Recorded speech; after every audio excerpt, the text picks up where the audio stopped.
une raquette à 9 € versus une raquette à 250 €. Au bruit, c'est pas pareil, hein. Et je me suis demandé si c'était juste au bruit ou est-ce que, avec une raquette la moins chère possible à trouver sur le marché, vraiment c'est une barre de métal le truc, est-ce qu'avec ça je peux gagner un match contre un R4? Et donc dans ce test, essayer de voir et de comprendre quelle est l'utilité vraiment du matos dans un sport où on se prend tous trop la tête sur le volant et moi le premier, sur les chaussures, sur le bon short, sur le bon cordage. Est-ce que tout ça c'est peut-être que du confort? Ou est-ce qu'en fait non, c'est juste injouable avec une raquette à 9 €? Tu peux même pas marquer 3 points. On va découvrir ça dans cette vidéo. J'avais vraiment envie de faire ce test. J'ai tout filmé pour vous. Et donc ça commence par aller dans un magasin que vous connaissez tous. Et on va aller prendre la raquette la moins chère, puis se faire un simple. Tout simplement. Je vais essayer de te détruire, Yot, avec une raquette à 9 €. Ça va être chaud. J'ai vraiment envie de tester si le matos, ça joue, ou si c'est vraiment le joueur. Moi je pense que j'ai un peu ma petite idée quand même, parce que là on prend des extrêmes. Je me tâte vraiment à prendre celle-là. Déjà si j'en prends une, j'ai envie d'en prendre presque deux, parce que si je la casse direct, je sais pas si en fait ça va casser. Ça se trouve ça va même ça pas casser en fait, parce que le cordage est trop mou. Et les autres, il y a quoi? Il y a 89 €, 59. Il y a quand même du Yonex, hein. Je me tâte, est-ce que je prends celle à 14 ou à 9? Il n'y a pas de diff? En taille, il n'y a pas de diff?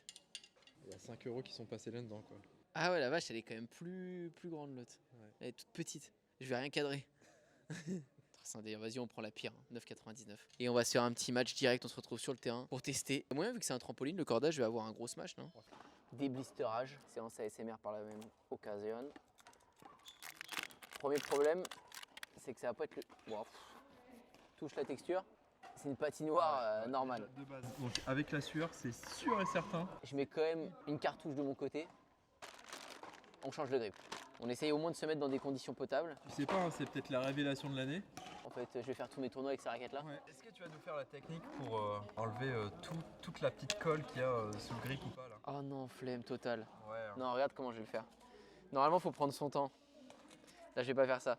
Normalement, c'est le truc, moi, quand je reçois les raquettes, j'enlève à chaque fois. Et je veux pas qu'il y ait de petits trucs de colle, sinon ça se sent un peu. Mais là, non, je vous avoue, on va pas prendre le temps de le faire. Je sais pas combien elle fait, c'est 3U, 4U. Je pense que même eux, ils savent pas quand ils l'ont fait sur ce genre de truc. Tuto grip, au passage. Je mets ça comme ça. Et hop, je roule. Et je crois que je le fais à l'envers. Mais depuis le jour 1, je suis habitué à la mettre à l'envers. Du coup, bah, ce sera à vie à l'envers. Ouais. Il n'y a pas d'à l'envers ou à l'envers. Il y en a plein qui me disent, tu la mets à l'envers. Il y en a qui l'enroulent de l'autre sens. Bah, il n'y a pas de sens. Tu penses? Bah, je sais pas, des fois on m'engueule. Aucune idée. Hein. Dites-moi dans les commentaires si je la mets à l'envers ou à l'endroit. En tout cas, c'est comme ça que je joue le mieux, dans ce sens-là. J'ai presque l'impression d'avoir une bonne raquette du coup en main là. J'arrive pas à savoir si ça va être genre, je vais pouvoir jouer un peu quand même ou si ça va être juste injouable. Moi j'ai peur sur les dégagés que tu déboîtes l'épaule et que ça part au milieu du terrain. Ah, moi de l'inverse. J'ai l'impression que ça va partir beaucoup trop loin. Beaucoup trop loin. Ouais, et que je vais avoir un smash surpuissant mais je vais rien maîtriser. C'est bien, on n'est pas d'accord là. C'est un trampoline, hein. Compare avec la tienne. Les deux bruits. Ouais, on n'y est pas. Ok, bah écoute, là je suis bon. Je vais ressortir. Oh putain, c'est lourd, hein. C'est vraiment lourd. J'ai l'impression d'avoir une raquette lestée. Ah, c'est pas agréable. Bah, en tout cas, il n'y a pas de dilemme, c'est pour en tête. Hein. Raquette à 9 €. On va voir si ça joue ou si ça joue pas. Bon match.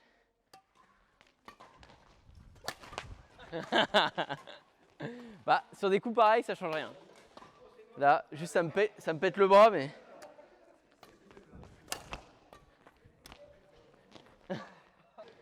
Voilà.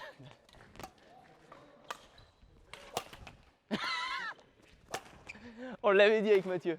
On avait dit à tous les coups, je vais faire plein de bandes. 3 points, une bande.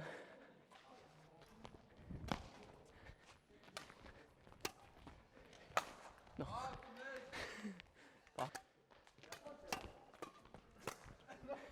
Je suis si libéré vu que j'ai une raquette pourrie. Ah, ça sent 3-7 ça. Ouais. Non. Allez, faute. Hein.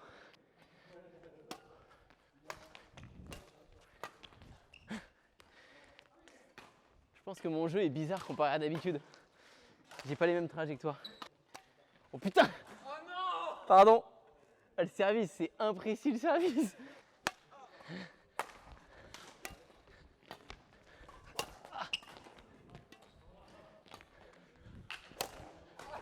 Yes!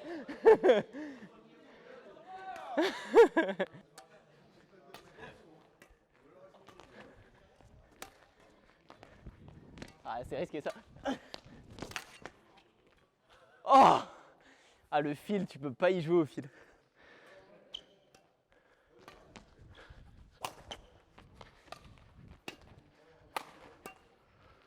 Oh merde. Ah oui.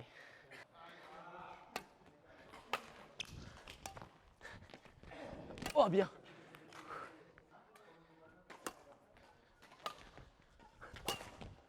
Le bruit.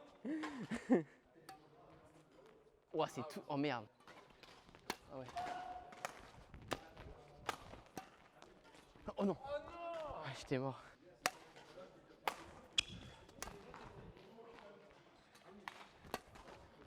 Ah.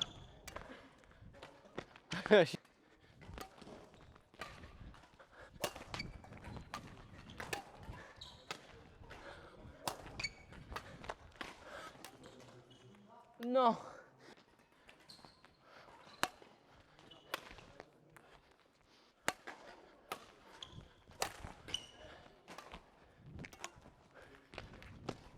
Oh bien joué.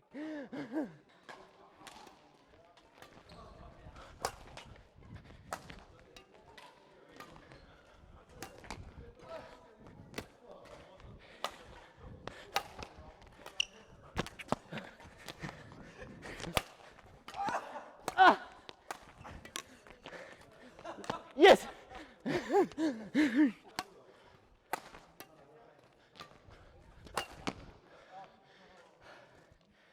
C'est fou, en fait ça part pas vite. Je donne tout là. Wow, c'est bien.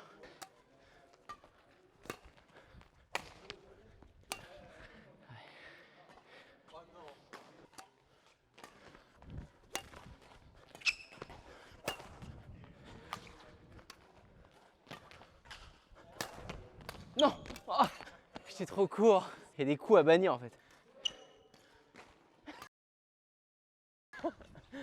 Ah, c'était une dédicace à un pote. Yes.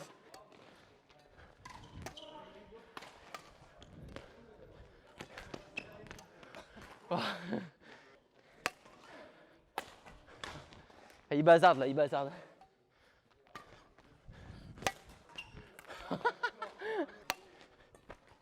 Oh. Okay. 13-19. Ah.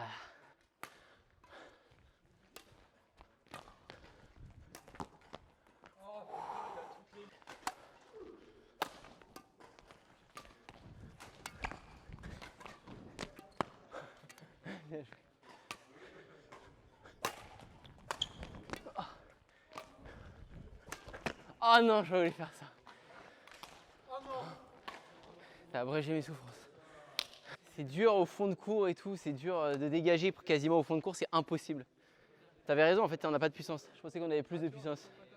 Non, par contre, les coups au filet qui descendent, presque c'est aussi bien qu'avec ma raquette parce qu'ils vont vite en bas vu qu'elle est lourde. Presque que je mette pas aucun poids dans mes volants. Ouais, j'ai l'impression que c'est le fait qu'elle soit lourde. J'aimais bien avant, tu sais, en 3U. Là, ça fait mais ça descend facile en fait. Alors que souvent, les raquettes 4U, je remarque maintenant que je fais plein de fautes dans le filet parce qu'on les pousse pas assez. Mais par contre, c'est énergivore. Allez, deuxième. Ouais. Voilà.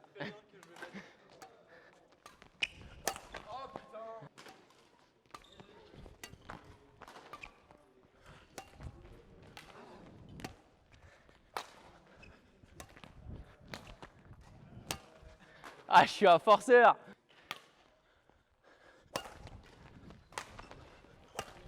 Ouais.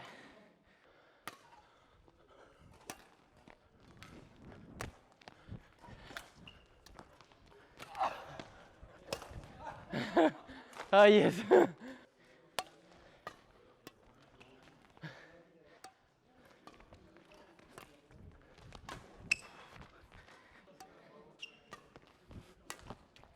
Oh non.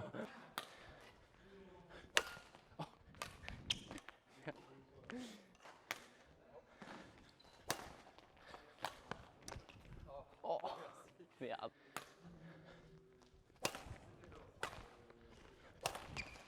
Ah non.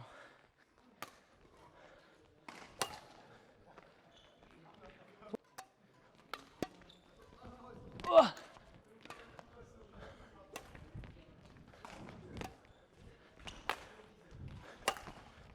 Oh non, mais tout est trop court.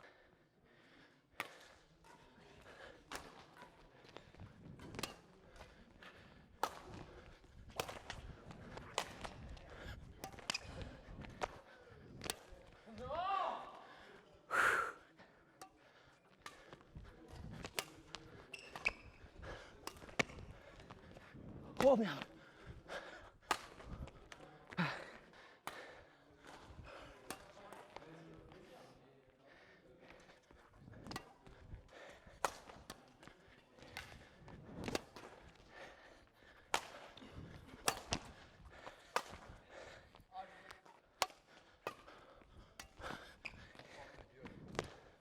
Ah, faut pas que j'essaye le fil.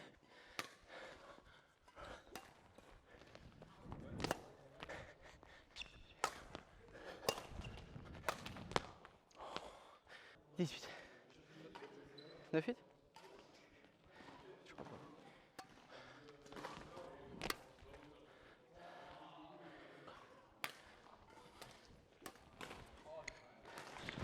Ah, j'ai que ça. Ah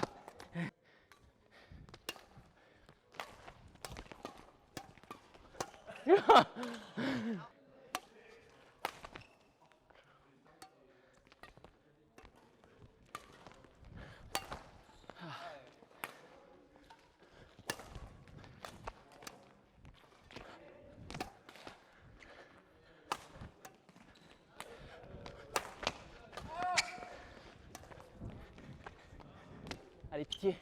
Putain, y a aucune bande qui peut passer.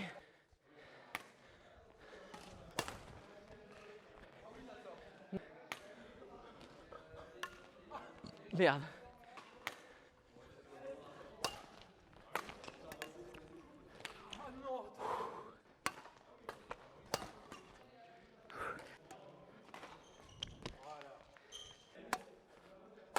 Ah.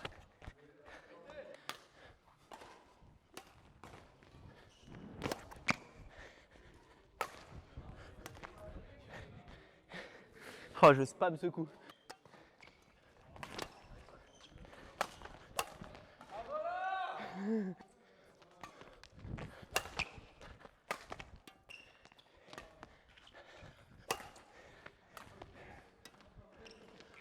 Pardon.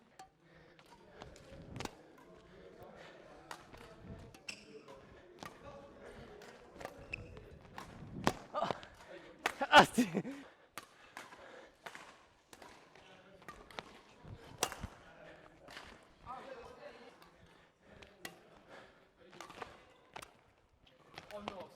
Pardon. Oh.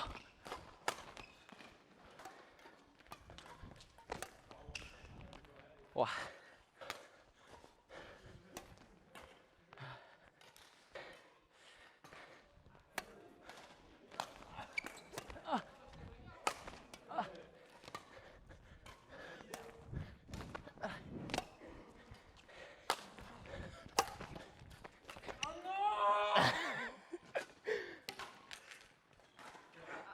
Ah.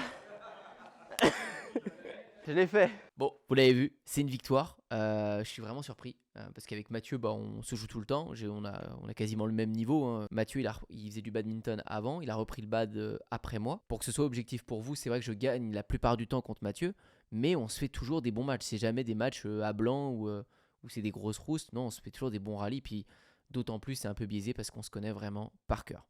Donc, je pensais vraiment pas gagner avec cette raquette-là. Et j'avais jamais joué en fait avec une raquette à 9 euros de ma vie, surtout depuis que je joue des heures et des heures avec des bonnes raquettes. Donc j'étais vraiment curieux de ce test. Je sais pas pour vous, mais moi j'avais vraiment envie de savoir si le matos jouait quelque chose. C'est pas parce que j'ai gagné ce match qu'on peut direct conclure que le matos change rien. Absolument pas. Première chose, en ayant joué 2 secondes avec, je me suis rendu compte que c'était un marteau. Donc si je joue tous les jours avec ça, je vais avoir une tendinite. C'est sûr. Je vais me faire mal. C'est raide à mourir. Ça, c'est une raquette. C'est rigide ou très rigide. Les Astrox 99 Pro là, de chez Yonex, c'est mes préférés. Bah, celle-ci, c'est un minimum souple. Et pourtant, c'est très rigide ou rigide au moins. On n'est pas du tout en gamme souple. Là, j'essaie de la tordre. Hein. Et je pense que je vais la péter si je pousse plus. Au-delà de ça, elle est très lourde. Tu sens que les matériaux, je sais pas comment dire, ils transpercent pas l'air. Là, quand je suis avec ça, j'ai l'impression que je transperce l'air. Enfin, c'est agréable, ça m'aide à avancer. Là, il n'y a rien qui m'aide à avancer. Là, je suis freiné, je suis dans la boule avec ça. Donc ça, vous le sentez à la première prise en main. Mais ce qui est normal, hein, c'est une raquette à 9 €. Donc on n'en attend pas plus. Ça a été très vite perturbant sur des coups habituels comme jouer au filet. En fait, surtout dû au cordage. Vu que le cordage ici, il est tendu sur ma raquette d'habitude, il est plus fin. Bah, dès que j'arrive au filet, je sais à peu près quel mouvement faire et comment arriver et quel dosage je dois donner dans mon mouvement pour que le volant il vrille un peu, il spin ou il passe nickel après la bande. Là, j'ai pas réussi à trouver sur le match. J'ai pas réussi à me régler, j'ai pas eu assez de temps. C'est vraiment perturbant. Déjà, le cordage est tellement mou que je sais pas, j'ai l'impression que ça réagit, bah c'est sûr, hein, pas du tout pareil. Ça rebondit tellement. Dès que j'arrive bien posé, en fait, ça prend de la hauteur. Mais des fois, ça fuse aussi.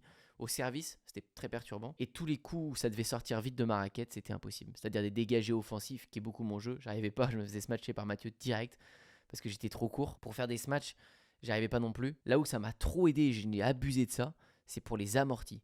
Et c'est là où je vous dis dans la vidéo que j'hésitais à reprendre des raquettes en 3U, mais faut pas que je craque. En fait, je trouve que les raquettes lourdes vous aident vraiment à descendre les volants au fond du terrain. On fait pas trop de fautes. Alors que les raquettes légères en 4U, celles-ci là, pour lesquelles j'ai échangé, bah, il faut compenser. Faut pas se reposer sous ses lauriers au fond de cours en disant « Ah, je suis fatigué, je fais un petit coup de chill, ça va passer. » Avec ça, ça passait tout seul. J'étais fatigué au fond et mon ressenti est beaucoup mieux en fait. Je fais mon amorti, hop là, ça passe tout seul. J'ai l'impression que ça tombe pile poil derrière la bande. Et donc pour ça, c'est limite, ça m'a aidé. J'y arrivais presque mieux qu'avec ma raquette. Mais c'est globalement tout. Le reste, j'ai joué très safe, à essayer de renvoyer le volant, à dégager et faire des défenses, parce que tout le reste était un peu incertain, quoi. Et je pense qu'en principe, j'aurais pas dû gagner contre n'importe quel joueur qui a à peu près le même niveau que moi, qui est R5, R4, N3, enfin peu importe, quand ça gravite autour de ça, je devrais pas gagner avec cette raquette-là si on enlève une chose, la pression. C'est ce que j'ai dit à Mathieu après le match. Je lui dis, ben, je sais pourquoi j'ai gagné contre toi. C'est pas parce que je suis tellement meilleur que toi que je peux jouer avec n'importe quelle raquette et je te défonce. Je lui ai peut-être dit ça pour rigoler, histoire de le charrier.